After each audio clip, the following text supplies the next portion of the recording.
Hello, fiber nerds, and welcome back to another episode of Roll for Yarn, the series in which we let the dice decide what's up and what we're going to dye. And today we're going to be using those very sparkly dice because I really like them and they shine a lot. So, what we're going to do in Roll for Yarn base, we are having 7525 DK yarn base. Awesome, we love those. And now, roll for technique, kettle dye.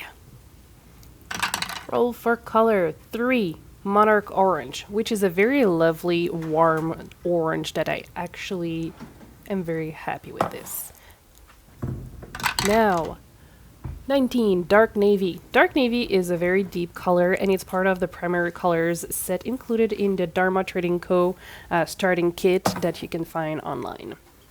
And now we have Leave No Dye! Amazing! We're going to find out what we have left over. My Leave No Dye comes because I usually have leftover stock solutions sometimes, or when I'm doing speckling, I rinse my gloved fingers in water and I keep that. And last but not least, we will have 9, Antique Mauve, which is a very lovely mauve that can add a very interesting texture to the color. And the dice know what they're doing, so now we're going to be dyeing it. So now, unfortunately, I made a mistake, and I did the Leave No Dye before the Dark Navy, so you will have to apologize. No, you will have to forgive me for that. I'm sorry about that. Next time I will take better notes of what I'm supposed to do. So we're starting off by adding the Monarch Orange, which looks very yellow. And you will notice that because of the quantity that we have used, it is very much yellow instead of orange. But it's still a very lovely golden color that I will keep in mind for future things because it's really nice.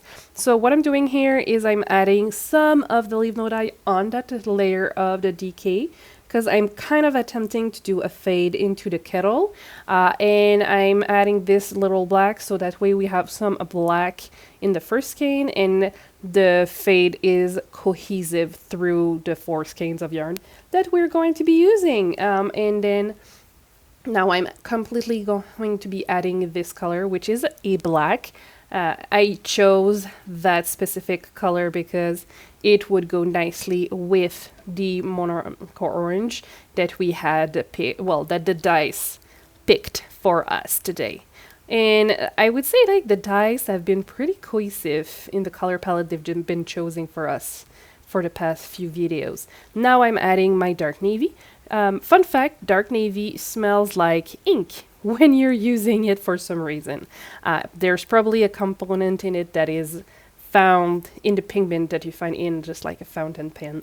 So that was a very fun fact that I just wanted to share with you because I like to babble and find interesting things. So we're going to be adding the last layer of this color, which is the Antique Mauve. It's honestly one of the favorite color I have lately is my Antique Mauve. I'm not mad when it shows up in the colors that we're going to be using. So just adding a tiny bit more just to make sure that we have a nice coverage of the yarn.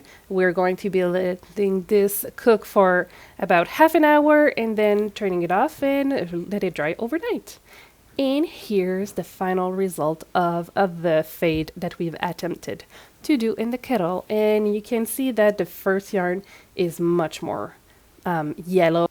And that's because we used a very small quantity of the color and it is much more tonal than the rest of the colors because we added it to the water instead of adding it directly to the fibers.